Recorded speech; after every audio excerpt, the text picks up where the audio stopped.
Now the MPs in this chamber are faced with a choice: to pass the pandemic bill with amendments, to extend the state of emergency, or to do neither.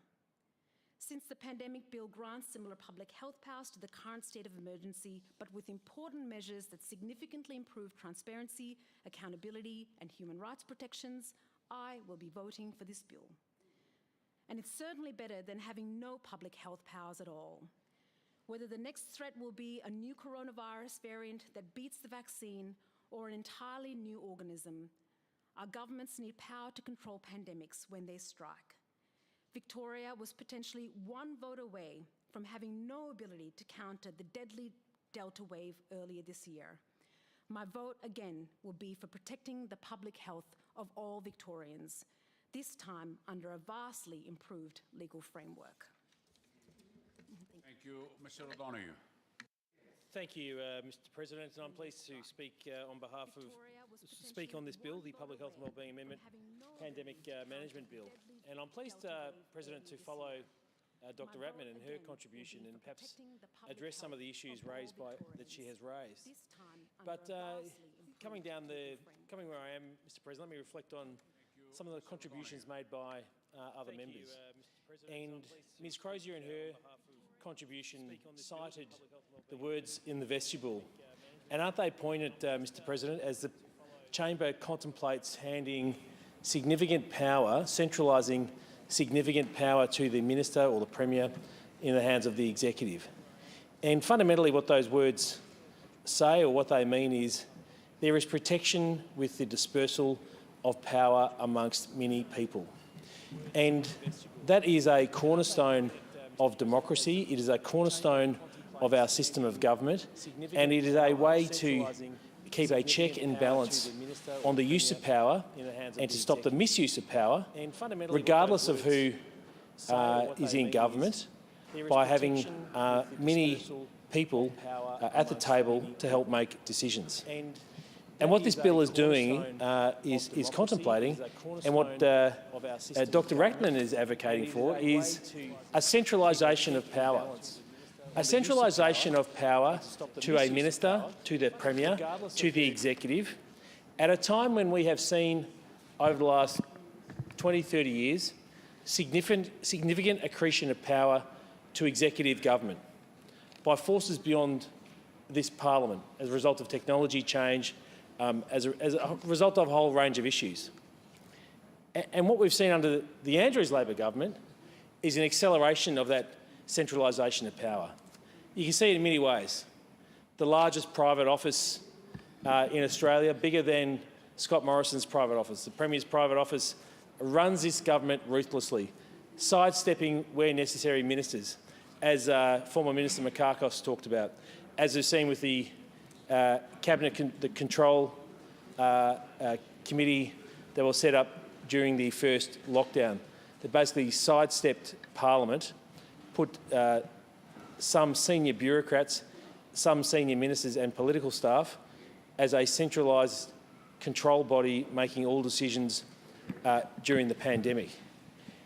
And yet, some members of the crossbench are happy to hand more power to the minister and the premier. Well, Mr. President, during a time of crisis, during a time of uncertainty and stress, as this pandemic has been, we should be relying on the institutions that keep us safe, that keep a check on power more than ever. And of course, ministers need the power to make decisions in the interest of the health and safety of the community. But there must be a proper protection, must be proper oversight and a proper function for Parliament and the scrutiny of the Parliament. Now, Mr Rich-Phillips at some length spoke about the role of SARC, and that's been a matter of debate as well. But again, we've seen throughout the last 2 years, throughout this pandemic, SARC simply hasn't been up to the job in providing the sort of scrutiny and analysis and having that scrutiny and analysis listened to and addressed by government. So with a government-controlled committee in a government with huge numbers, particularly in the Assembly, the role of SARC is diminished enormously. And comparisons with other jurisdictions simply are almost irrelevant because of those facts. And then, Mr. President, as I was sitting in my office listening to other speakers, it occurred to me that the process that sees us here tonight is very similar to the process that saw the Let Us Speak campaign rise up against the Andrews government, where legislation was rushed into the lower house and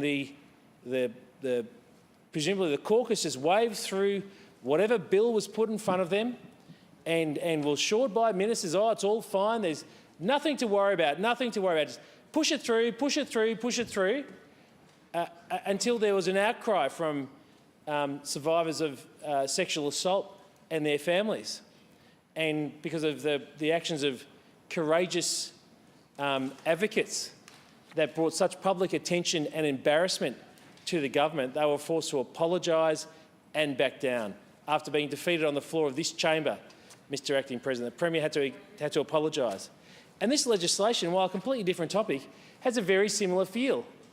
The caucus is clearly just waved through the party room, whatever's been put in front of them.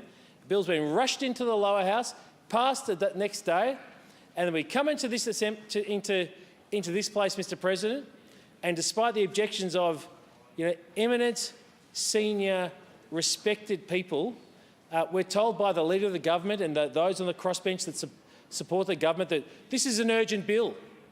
What a load of nonsense. What a load of nonsense, Mr. Acting President. Yes, these issues need to be addressed, but Parliament's sitting in 2 weeks. There's nothing that couldn't prevent this bill being adjourned. The issues that have been raised by stakeholders, the government can ignore the opposition. They listen to who they want to listen to when it comes to members of the Legislative Council. That's been made very clear, including from the email that Ms Crozier read into the Hansard, illuminating that some members of this place have been in a 6-month dialogue with government, while others know nothing about it until they read it in the paper. There's no reason why this bill could not be further considered later this week and in the final sitting week of the year, because there are serious concerns that major important stakeholders that Dr Ratman may dismiss, such as the Bar Council and the Law Institute and Deborah Glass, the Ombudsman, that want to see further change. And for the Ombudsman to be doing radio, to be on the news grabs, expressing her concern, I don't profess to know the Ombudsman well, but I'm sure she does that reluctantly and only out of a sense of public duty to highlight these failings. And what does the government do when an independent statutory office holder does that? It ploughs on. It ploughs on. It does a deal with three crossbench members and it seeks to plough on. And the Law Institute, Tanya Wolff, the President of the Law Institute, as Dr Bark has said, has issued a subsequent media release in light of the changes that have been foreshadowed, saying there is still more that needs to be fixed, that still more changes should be made and that those changes should be considered before the bill has passed. And similarly, the new President of the Bar Council has also expressed similar concerns, that this bill is still wrong, that it deals with some lower level issues and it doesn't deal with the fundamental concerns about this bill. Now, Mr President, during between the last sitting week and this sitting week, I've seen a lot of commentary about the Premier and his love of centralised power. But this is not about the Premier. As Mr Rich Phillips said, this is about enacting legislation that will allow some future leader, Premier, Minister, who may not even be in this place, to exercise enormous power with very little oversight and very little scrutiny. Is that what we want to do as a parliament? To handball such power, such centralised control with such little oversight? Mr. President, I support the position of the coalition that this bill should be opposed until the issues that have been identified by these very important stakeholders and by members of the community are addressed. And there is no reason why we should be rushing this bill through today, while it should be dealt with as an urgent bill. It's creating another bad and dangerous precedent for the expediency and to suit the political timetable of the Labor Party. This bill should be scrutinised properly, it should be reviewed properly, and the issues and concerns expressed by highly respected, apolitical statutory office holders, peak bodies and others should be addressed, fixed, and until that occurs, this bill should not pass. Thank you. Mr. Quilty in the room? No. Yes, Mr. Quilty.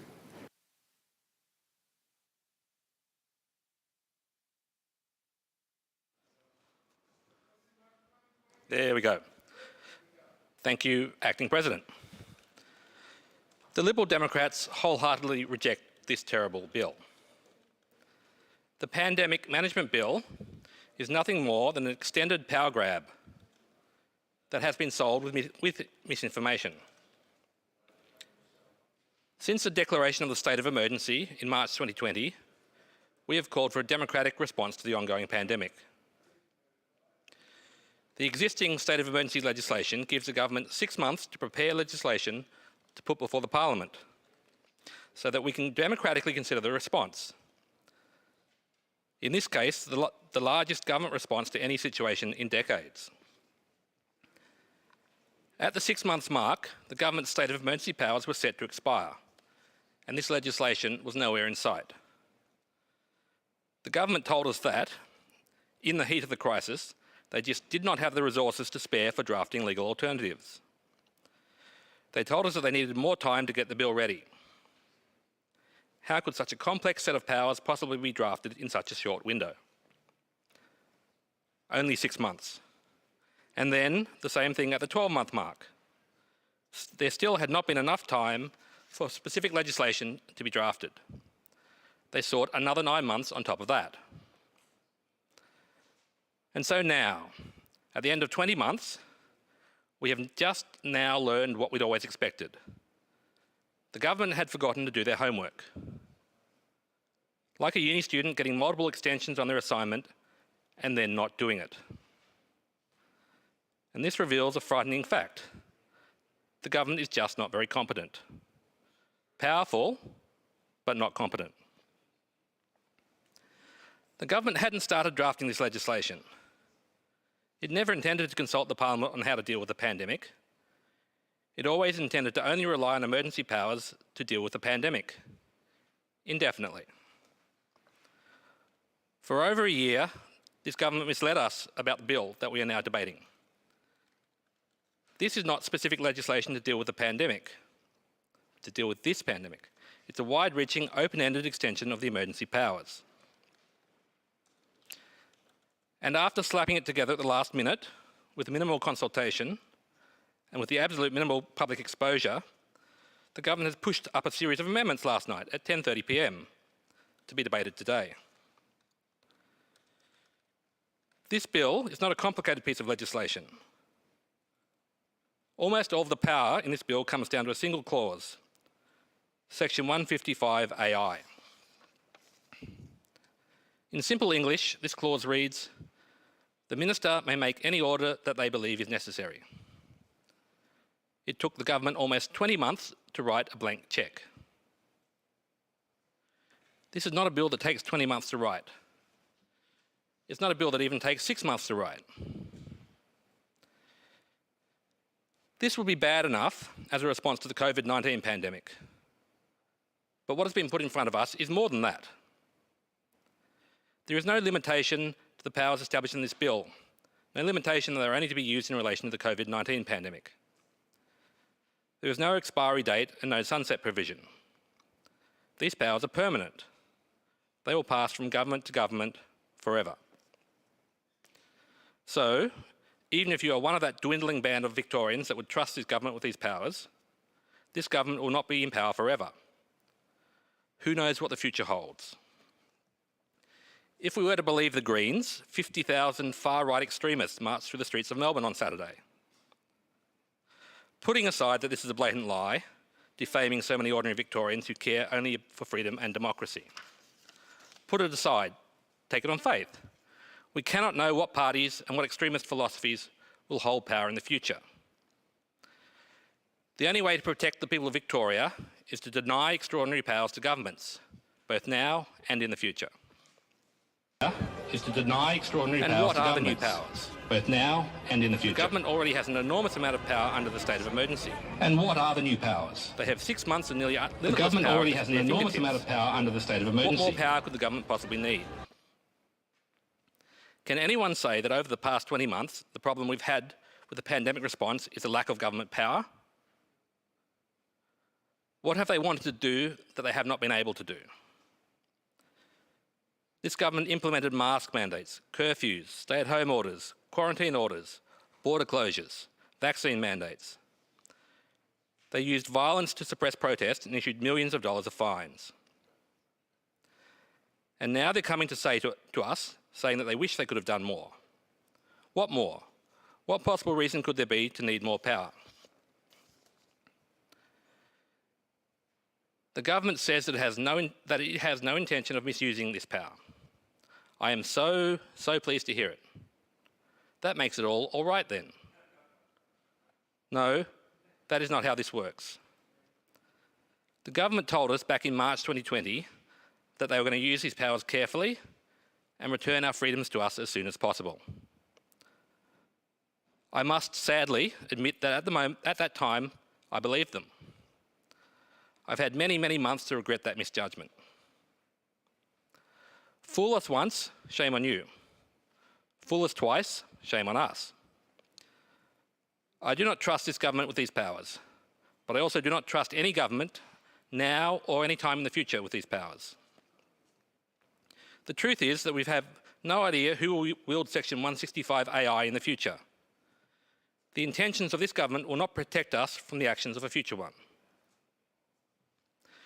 We've heard tonight that we only have two choices: pass this bill or declare a new state of emergency. No. Putting aside that second option would be clearly illegal, we have a third option. Stop the state of emergency. End the heavy-handed enforcement of health directives. Trust the population to behave sensibly, and let us get on with our lives.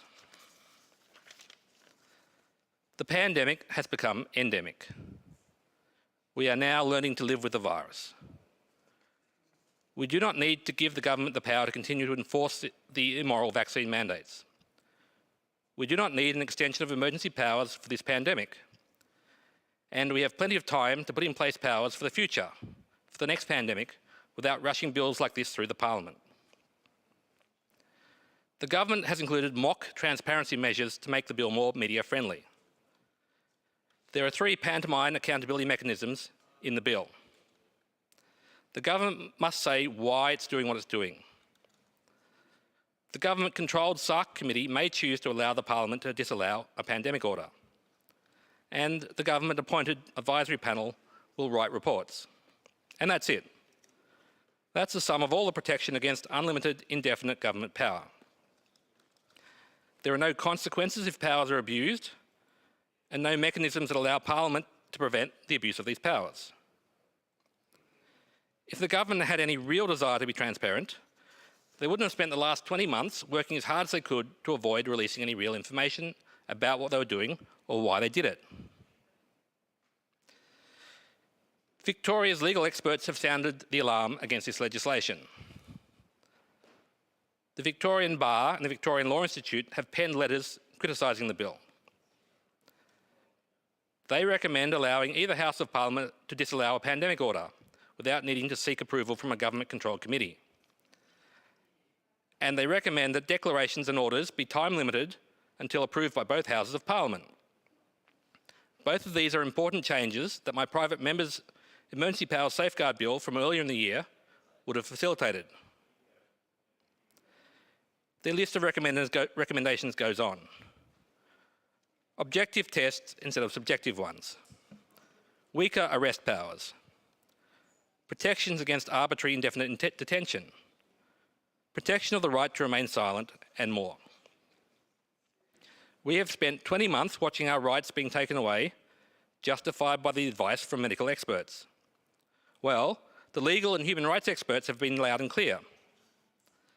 This bill would give government an unprecedented amount of power with little oversight and no legal avenues of resistance. This is a quote from an open letter from the Victorian Law Institute.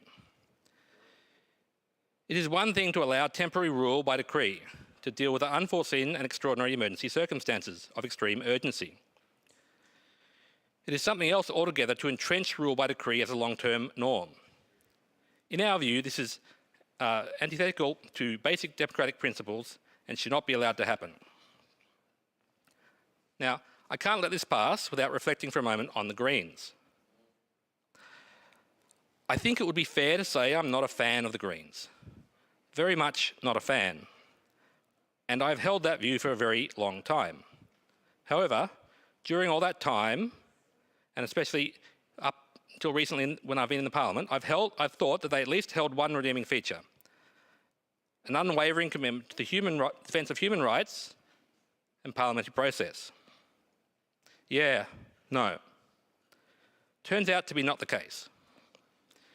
In the dystopian nightmare of the last 20 months, when so many Victorians thought through the pain and misery have had a political awakening, looking for answers as to how and why the government could do this to them, where were the Greens? Enabling the crackdowns. Cheering on the brutal suppression of protesters by paramilitary forces. Applauding the health directives that hit hardest on minority groups, on migrants, on the underclasses. It turns out the Greens only really stand for the interests of their inner-city middle-class voter base.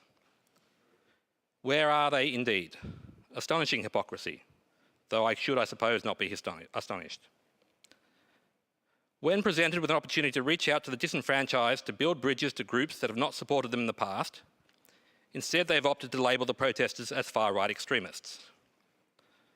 An approach that the protesters have heard and understood, including so many former Greens voters and supporters who were marching in the crowd of 50,000 on Saturday, and former Reason Party members and supporters, and even former Animal Justice Party members and supporters. The gross misinformation about this bill comes from the Greens and their friends.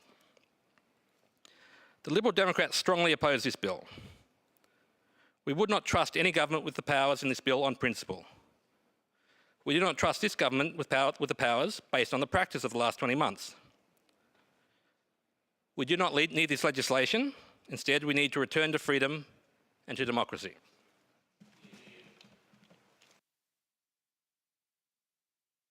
Thank you, Acting President. Acting President, the Greek philosopher Plato said, "He who does not desire power is fit to hold it." The Public Health and Wellbeing Amendment Pandemic Management Bill is an unparalleled power grab by the Andrews government, and Victorians are gravely concerned about these draconian laws. Now, if you believe some from the other side, if you believe some who are going to vote for this bill, they would say that Victorians are dumb. They would say that Victorians cannot understand and are influenced by some force that says we reach into them and we say this is all scary, it's all taboo. And I don't believe that. I believe Victorians are savvy, are smart and can make their own mind up. And while hear in my speech some of the very wise Victorians and the concerns that they have for this bill. Why does Daniel Andrews want this unfettered power? Last week, we saw 170 years since the Legislative Council came into being, a house of scrutiny and democracy. This bill is turning that democracy on its head. The Nationals will oppose this bill, and we apparently see that House amendments have come in at the 11th hour last night, and it's called, just take this sandwich and swallow it. Well, Victorians aren't swallowing it. No, what's in the sandwich? The bill reaches down and holds a stranglehold on the liberties of Victorians, including rural and regional Victorians in my Eastern Victoria regional electorate. And they have done it tough. We've had lockdowns, we've had school closures, we've had businesses, we've had very stressed people, we've had dislocation and families separated, we've had job losses, anxiety and mental health of our people have been shredded. We oppose this flawed overreach of democracy. The Victorian Bar Council, and I relate to them in my contribution because they are learned, they are knowledgeable. They're not fools, they interpret the law, and they have some grave concerns, even with the 11th hour tweaking and amendments by the government. And I quote, "The bill authorises extreme limitations on the liberties of Victorians and confers enormous power on the executive," end quote. Replacing the current state of emergency bill, it removes the fundamental rights in which our democracy and our state is built. The Health Minister and the Premier can make any order that they see in the interests of public health. This is oppressive in the extreme, and it removes the judicial system of having that particular oversight and strips away Victorians' right to judicial appeal. When we're in government in a year's time, we will repeal this bill, the Nationals and the Liberals. The legislation hands the Premier and the Minister for Health power to rule by decree. This bill allows the government to declare a pandemic and instruct orders of lockdown within the state, even if there is no presence of a disease in Victoria. Victorians will be ruled not by the Parliament, not by the executive government, but by two specific individuals, the Premier and his or her chosen minister. These wide-reaching powers make any order that they believe is reasonably necessary to protect public health. This is open and it's subjective to interpretation and will. And the bill bestows the power to incarcerate Victorians with no right of appeal through the courts. If this bill is enacted, it will permanently entrench, and I go to the Bar Council again, an effective, and I quote, effectively unlimited power to rule the state by decree for an effectively indefinite period of time without effective judicial or parliamentary oversight. Now, the penalties, $90,000 for individuals for not wearing a mask or following directions. But wait, the government says, we've brought in some House amendments. It's okay. It's only $45,000 per person for Victorians, lucky Victorians.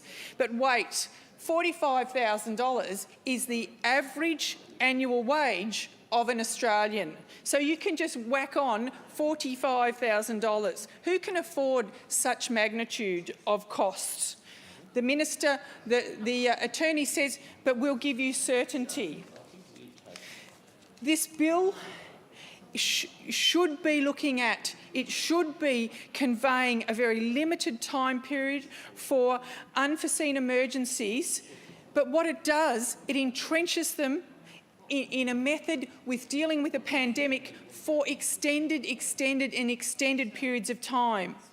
The Bar says again, and I quote, "The rule of law, the sovereignty of Parliament and the checks and balances of our democratic Westminster system of government must be respected even in times of emergency or crisis, while broad emergency powers that circumscribe ordinary checks and balances of our democracy may be justified to deal with an unforeseen crisis in the short term.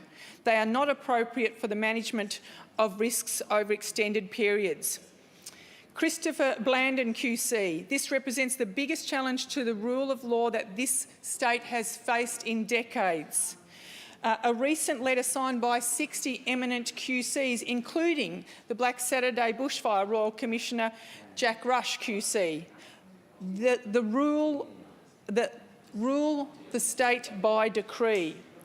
The Victorian Law Institute says, and I quote, "The bar does not sufficiently protect the rights of Victorians," the bill. And Liberty Victoria has similar. Even the Equal Opportunities Human Rights Commissioner, Ro Allen, has weighed into the debate, and she's concerned about designated timeframes and lack of safeguards and the need to adhere to the Charter of Human Rights. Today I tabled a petition where we had almost 12,000 signatures in about as many days. 12,000 people voiced their concern through an e-petition in Parliament, calling on the government to reject the bill. We have seen other petitions. We have seen people demonstrating largely safely and largely respectfully. And that is the way to go in this place. That is the way to go in our democracy, and that is the way to go in Victoria. I call on continued respectful protests. The Nationals condemn anyone who makes threats to or intimidates our citizens. That includes MPs, that includes journalists. It also includes those people who live and work on livestock farms where their home is also their farm. We condemn violence of any sort. The one key thing that many people, those thousands upon thousands of people who've written to me and contacted my office, rung the office, what they're quite genuinely afraid of is this bill descends into the dark hole of an Orwellian 1984 via this ability to make attributes as defined by the Equal Opportunities Act and the government be able to section out and make pandemic orders specifically to them. Now, these aren't based on a personal health risk profile. It can be based on a person's race, religion, political belief, industrial activity or personal association with others. And again, but wait, the government's come in with some amendments at the last hour and said, no, it'll be all right. We'll fix this. We'll fix it. Just trust us. Well, I think Victorians are getting very low on trust for this Andrews government. And it is not just this government. This legislation is ongoing. This legislation is our children's pandemic response by a government unknown.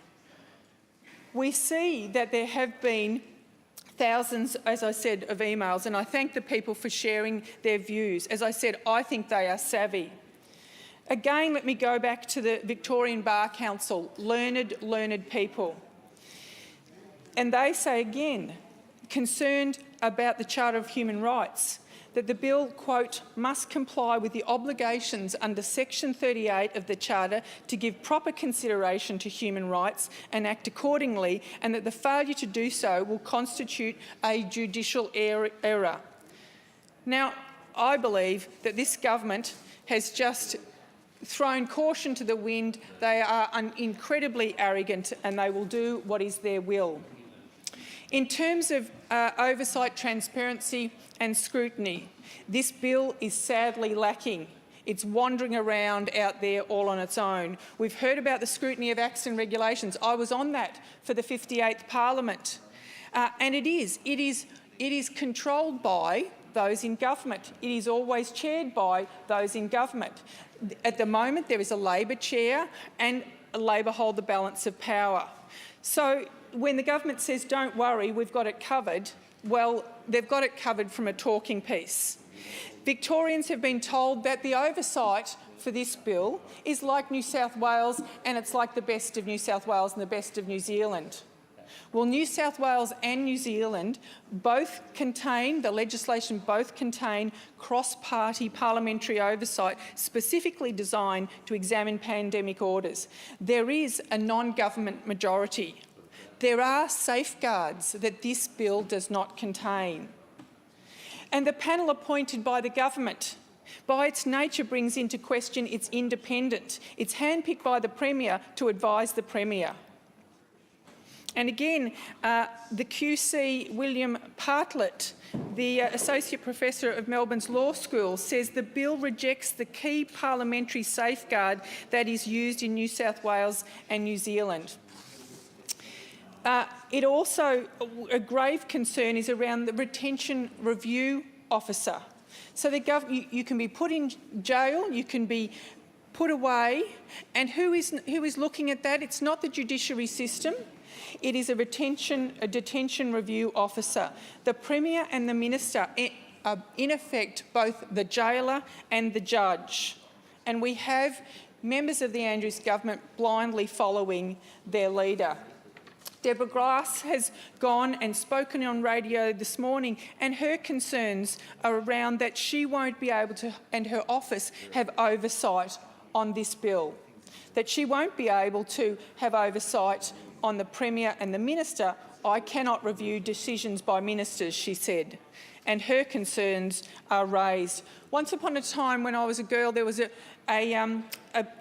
a builder in our town of Fish Creek. His name was Charlie Varghese. In the 1950s, he escaped under gunfire from a repressive regime in Europe. He said he was forever grateful for being in this place, in this town in Australia, because he cherished democracy more than ever. And I shudder to think what Charlie Varghese would be thinking of this legislation. Tinkering with the bill will only tinker with the bill. It will not fix these fundamental flaws. And I'll go back to where I started. I return to here. He who does not desire power is fit to hold it. The Premier is drunk on power. It is a power grab of unparalleled precedence in our state. When this parliament was built many, many years ago, the proverb inscribed on the vestibule floor was very carefully chosen. It said, where no council is, the people fall. But where in the multitude of councillors there is safety. We need to create safety within this bill that is not there. Acting President, my great-great-great-grandfather was a member of the Legislative Council in the 1870s. He was in this place when our state, as we know it, was created. This is not the Victoria he envisaged. It is not the Victoria I want to bring and live in. It is not the Victoria I want my children and grandchildren to live in. We need to oppose this bill. I call on the members of the crossbench to oppose this bill. I understand that they have done deals with the government. It is a sad state of affairs when they have swallowed the pink pill along with the government members and bought the Premier's key drivers in this. The Premier and his Minister will become the law in this state. Unprecedented power, and many, many learned people have made those comments. And I think we should be listening to them. The Nationals oppose this bill. We will debate this in the Committee of the Whole. We will debate it clause by clause. This bill must be defeated. It does not merit passing.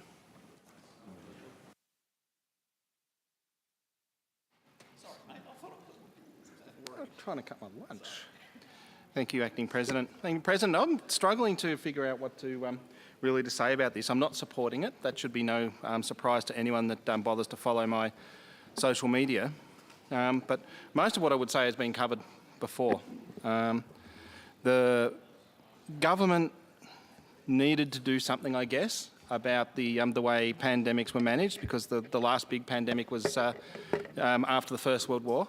But I'm pretty satisfied that this isn't it, and I'm going to say that there's a fair chunk of the population that says this is not it. And I'll get to my amendment later. But there's been some amendments proposed by the government. I'm still contemplating them. I mean, this could be polishing something, but I'm not really sure exactly how it's going to work. I'll leave that for you to work out, Mr. Finn. And the opposition have put a fairly large raft amendments, which again might just be a bit of polish. But the guts of my amendment are we need to go back and consult a bit more with people. There was 3 crossbenchers that I'm aware of that were consulted. Clearly, I wasn't one of them. No, I'm afraid I wasn't, Mr. Ondaatje. But that's called democracy, I guess. But this is a very, very interesting bill, and it's not the normal bill. And hence why my amendment is a reasoned amendment, and we will, in fact, I might get that circulated.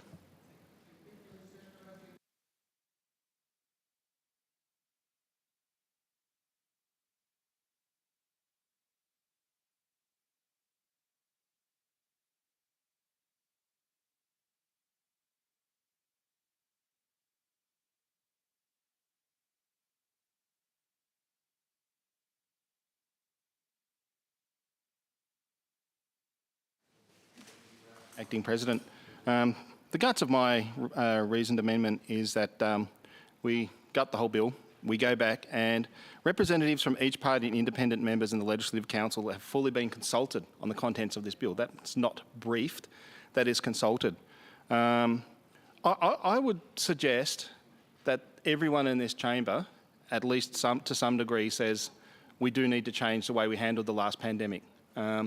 We can blame whoever we like, but improvements needed to be made. And in the end, I know it's called politics, but in the end, not everyone was consulted. And I think that's a shame. And that's the guts of what I want to do. That's the guts of this whole thing is we go back and consult and we try and find something. Surely there must be middle ground that we can all do, and if not, we can find something that's a little less contentious. I do note the government has put up a large swathe of amendments. At whose behest, I don't know, but I'm still contemplating them. We haven't had a great amount of time to think, but it's clear I'm not going to support this bill.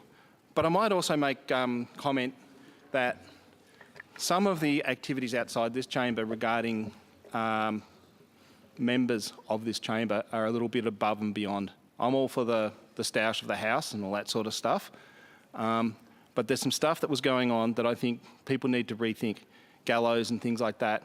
That is not on. I'm more than happy to have the fights in here. I'm more than happy to go at everyone. I'm more happy to work with people that are unhappy. But there is a limit, and that limit, I think some people just need to take a breath. It's clear the government's got this majority, and people are going to have to learn to live with this. And this sort of stuff, they talk about un-Australian. Gallows is a very un-Australian thing to do for a politician.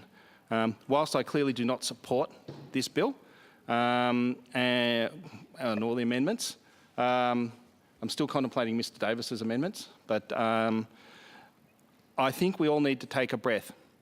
At some point in time, the government will be the opposition will be the government, and they can fix it. Hopefully we don't have a pandemic that goes for another pandemic, hopefully for another 100 years. And we've got time to tune this. But in the end, I don't think the government has handled this to a large amount of people's satisfaction, and I will not be supporting the bill.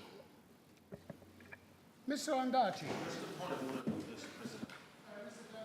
Can I just, as a point of order, note with my amendments, this has obviously been a complex moving process, and there's been a small error, and the clerks have brought this to attention. It's been found and communicated to OCPC.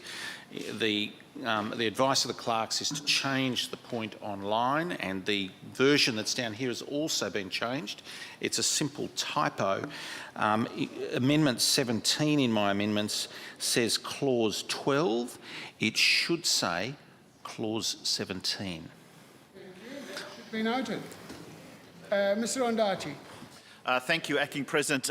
I move debate on this bill be adjourned whilst noting that the New South Wales Premier Dominic Perrottet has just today, this afternoon, dumped the Health Minister Brad Hazard's bill seeking to expand the COVID...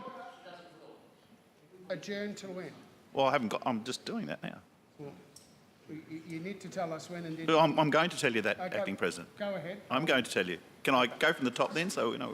No, you don't. Just Okay. carry on. Noting that the New South Wales Premier has just dumped the Health Minister Brad Hazard's bill seeking to expand the COVID-19 powers in New South Wales until 2023, as the government has consulted with the New South Wales government and more broadly to rework the legislation over summer.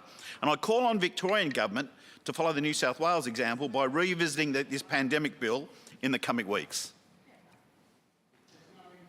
until December 2021. Okay.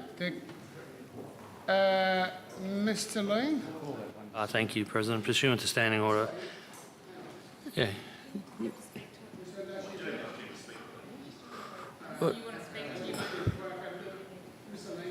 Oh, do you want to speak to it? Oh, listen. I should note, Acting President, that this bill somewhat rushed into the Parliament today and over recent weeks hasn't taken the opportunity, following from what Mr Borman said in his contribution in the second reading speech, to pause, to check, to revisit, to make sure this is right. So my motion today reflects what New South Wales government have done and also reminds the chamber that the government have used New South Wales as an example. And so I use that as an example today, Acting President, to say, well, let's follow that example and take a pause on this, to stop, to consult widely, to consult very widely, not just with other members of Parliament, to the broader community. Those amendments that the government will look to pursue today, we haven't had an opportunity to consult with our communities about this at all. So if the government are true about transparency, about consultation, about making sure they get this right, then they should allow this House and its members to consult widely with the broader community, Acting President. And that's why I look to do what Mr Perrottet has said, where he said he's going to rework the proposed legislation over summer and take the time to consult, to say, OK, I think we can do this better, and not rush it through the New South Wales Parliament. So the opposition says today, can we just pause this for a moment, to give us a chance to consult with our communities, not just immediately to our other MPs, but to our broader communities, our constituents, to say, what do you think about this? And so I move my motion accordingly, Acting President.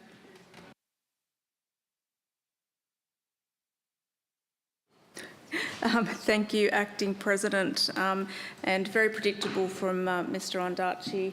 However, I don't support his arguments, and Acting President, pursuant to Standing Order 12.251, I move that the question now be put.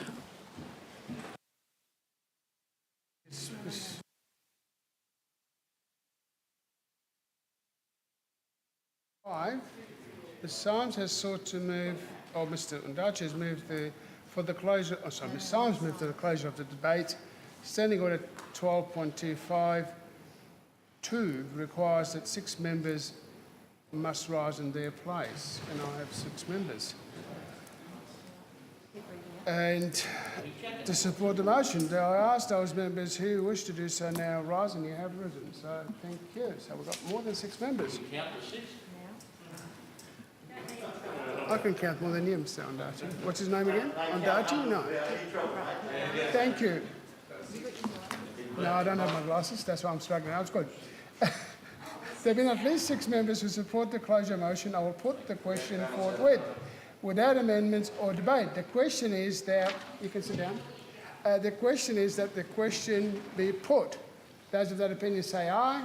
Aye. To the contrary, no. No. The ayes have it. Is a division called? Ring the bell.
Thank you. Lock the doors. Question is the motion moved by Minister Symes. Those members who are supporting the motion, please stand in your place, and I indicate my vote with the ayes.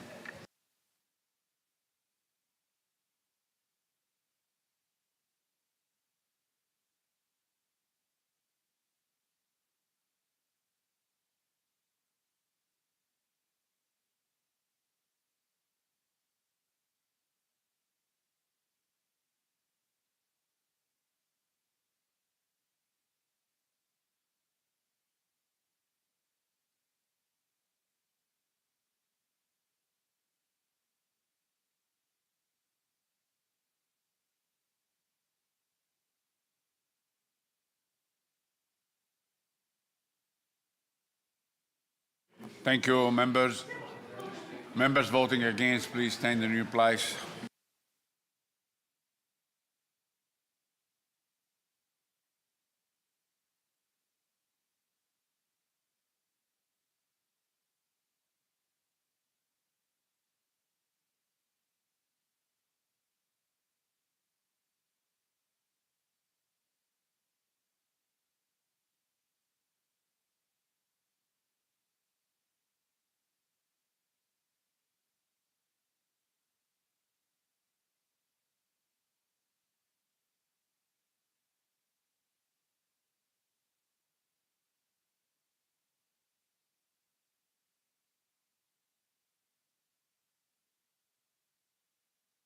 Thank you, members. The result of the division, ayes 19, noes 18, therefore the ayes have it. Question is the motion moved by Mr. Ondaatje be agreed to. Those opinion say aye. Aye. In the contrary, no. Believe noes have it. Division call. Ring the bell for 1 minute, please.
Thank you. Lock the doors, please. Members, the question is a motion moved by Mr. Ondaatje. Members supporting the motion, please stand in your place.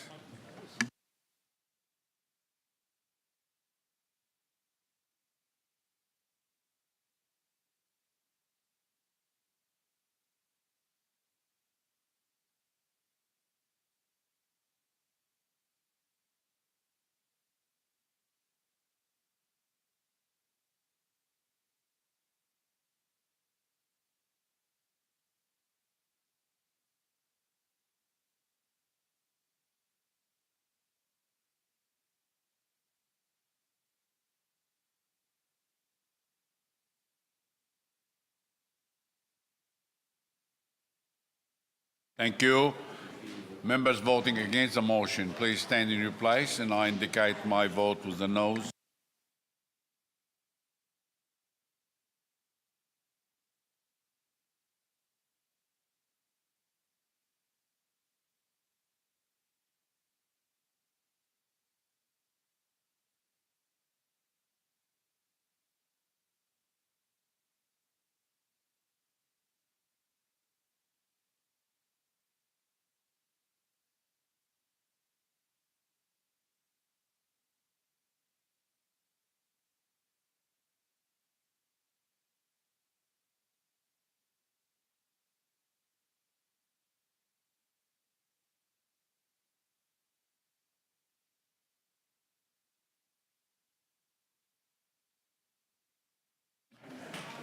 Thank you, members. A result of the division, ayes 18, noes 19. Therefore, the noes have it, and the debate will continue. I will call Mr. Ondaatje. Thank you very much, President. I rise tonight to speak to the Public Health and Wellbeing Amendment Pandemic Management Bill of 2021. And I want to start by, President, saying that I'm adamantly opposed to this bill.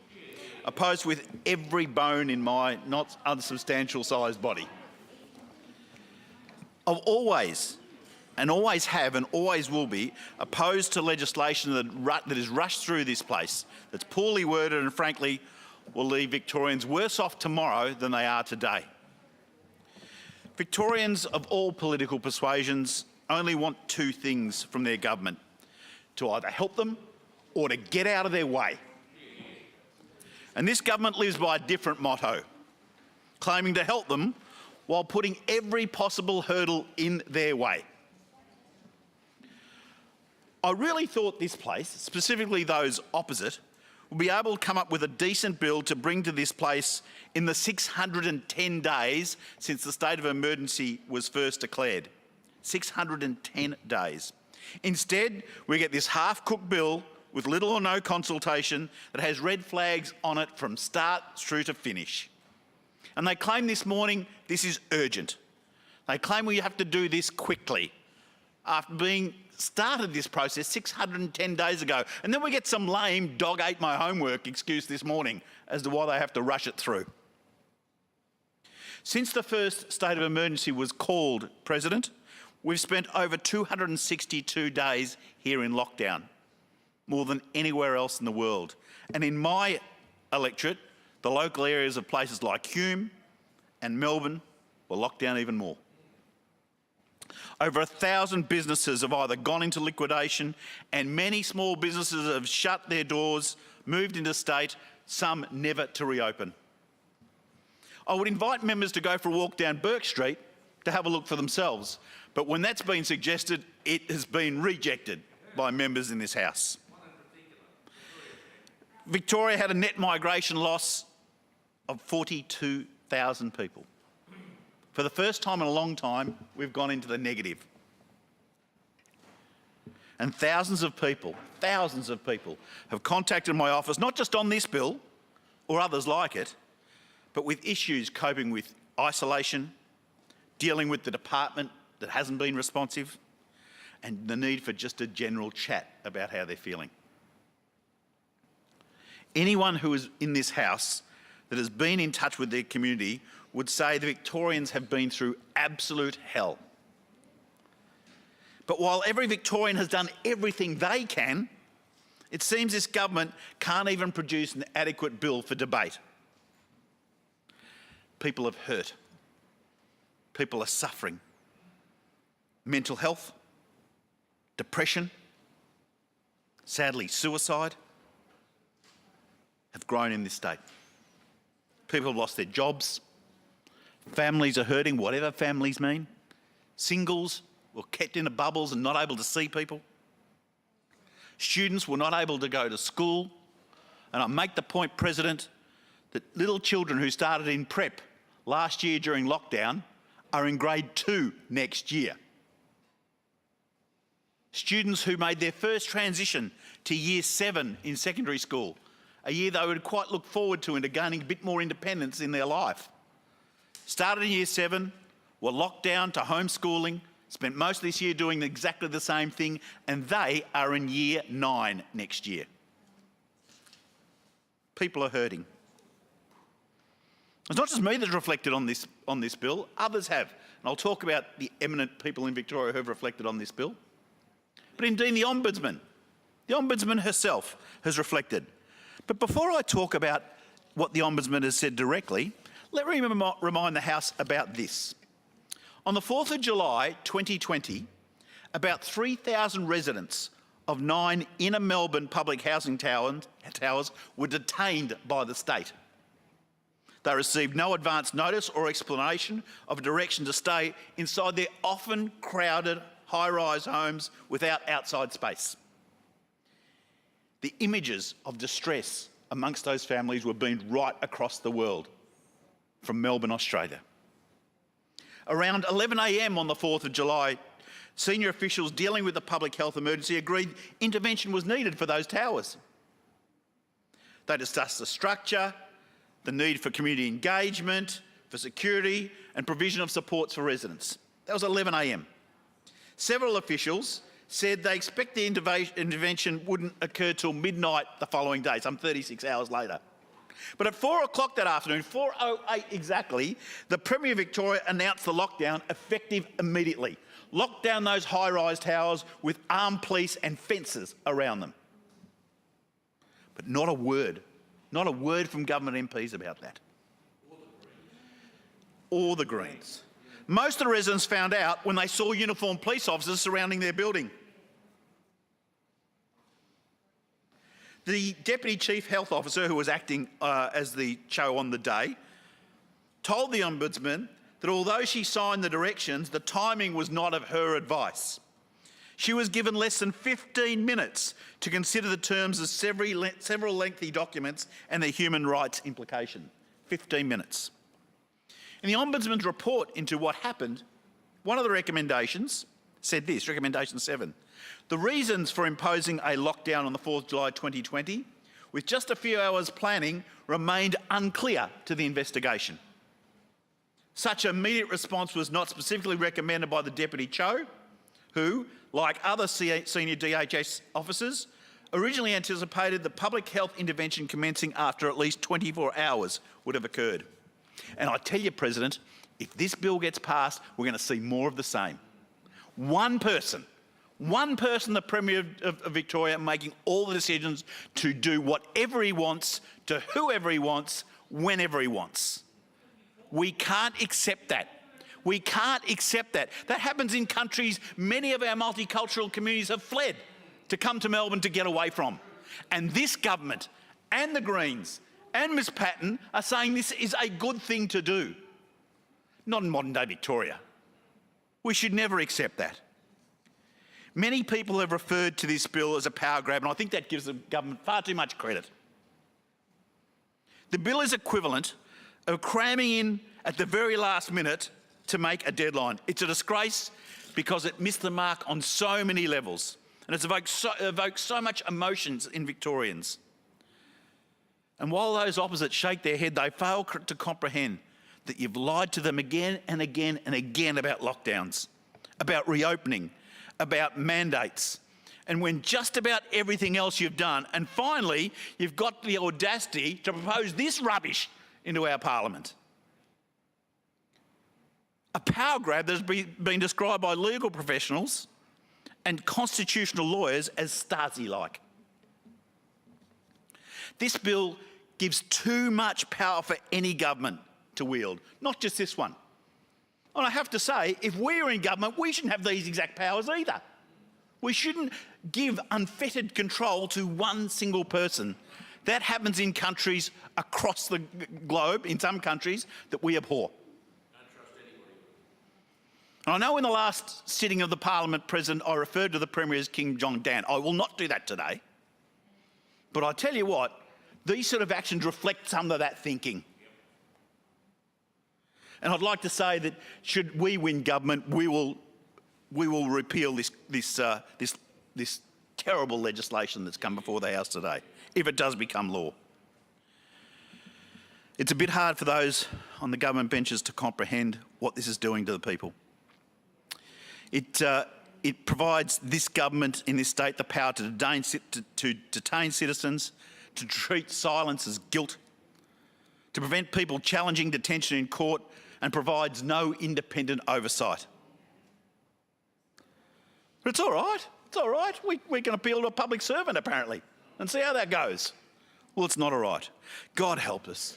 God help us. I'm sure everyone who wants the legal application looked at Ms Patton, because she's more of an expert, apparently, than the QCs. She's called people naive if they don't support this bill. Well, apparently Ms Patton is more qualified than the eminent QCs who've spoken against this.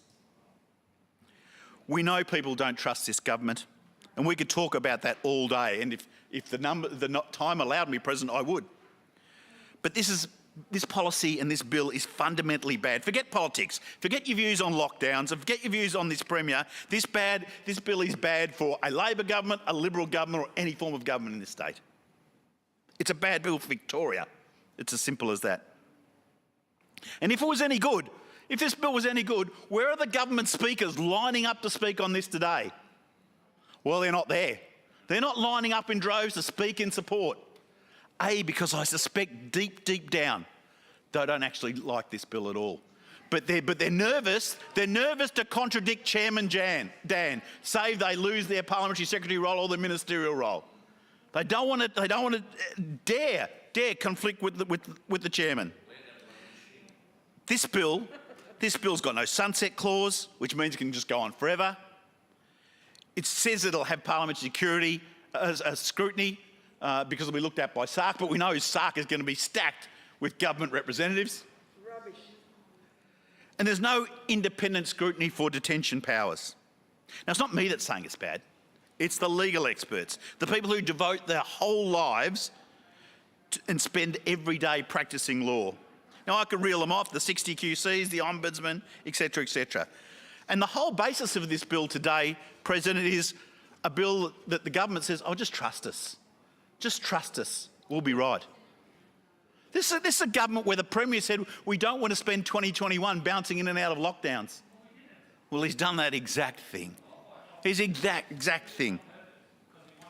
The government just want us to trust them, and Victorians don't, and I don't.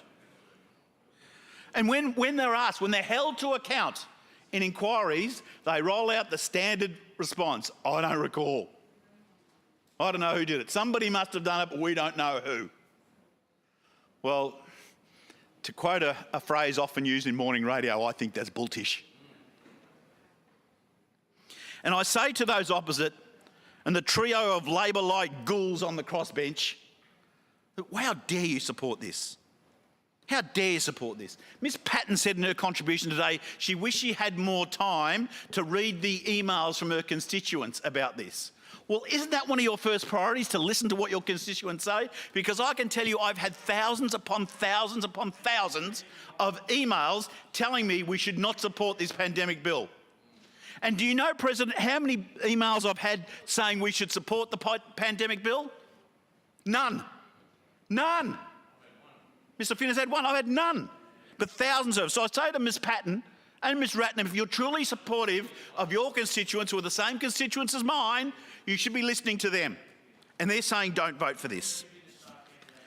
And those who are against it, for example, Ms Ratnam, her colleague, Mr Reid, the member for Brunswick, in the lower house said this: these powers are a little bit like giving the government a car, but we cannot tell the government exactly how the government exactly is going to drive it.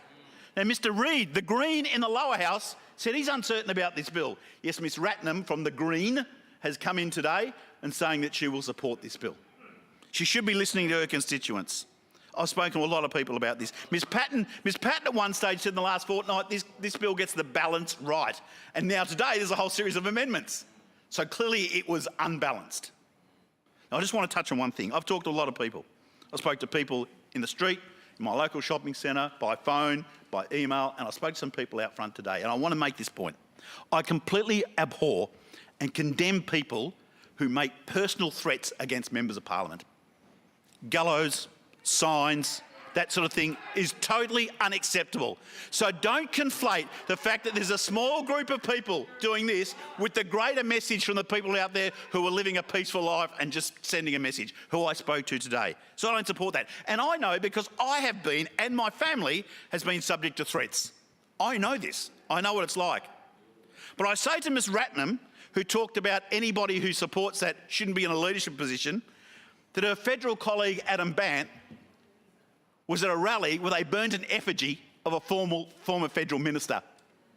So the Greens, if they're saying someone shouldn't be in leadership because they support that personal attack on members of parliament, Mr Bandt should resign and Ms Ratnam should condemn that. Should condemn that. So I don't support personal attacks on people. I don't support it.